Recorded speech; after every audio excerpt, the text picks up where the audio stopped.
If you've been looking for how to get your Hostinger recovery code, you're in the right place. In this video, I'll walk you through the exact steps to find your backup codes inside Hostinger so you can save them safely and avoid getting locked out of your account later. This is especially useful if you've set up two-factor authentication or you're planning to turn it on and want to make sure you have a recovery option ready. If this tutorial helps you out, please hit the like button and subscribe for more step-by-step software guides just like this.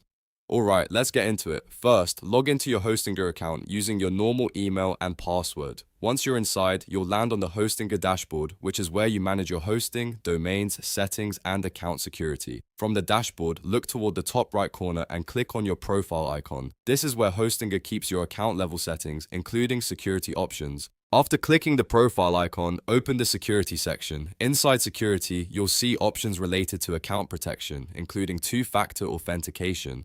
Now find two-factor authentication, also known as 2FA. If it isn't already enabled, click Enable to begin the setup process.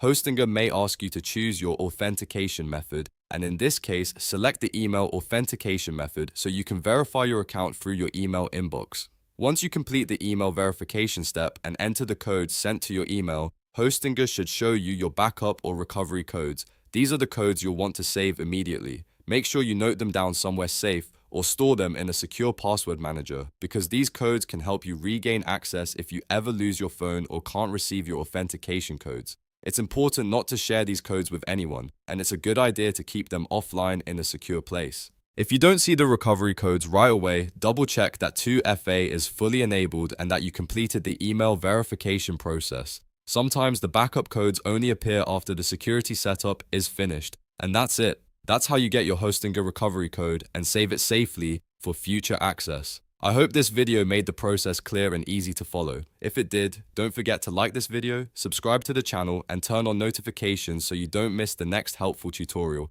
Thanks for watching, and I'll see you in the next one.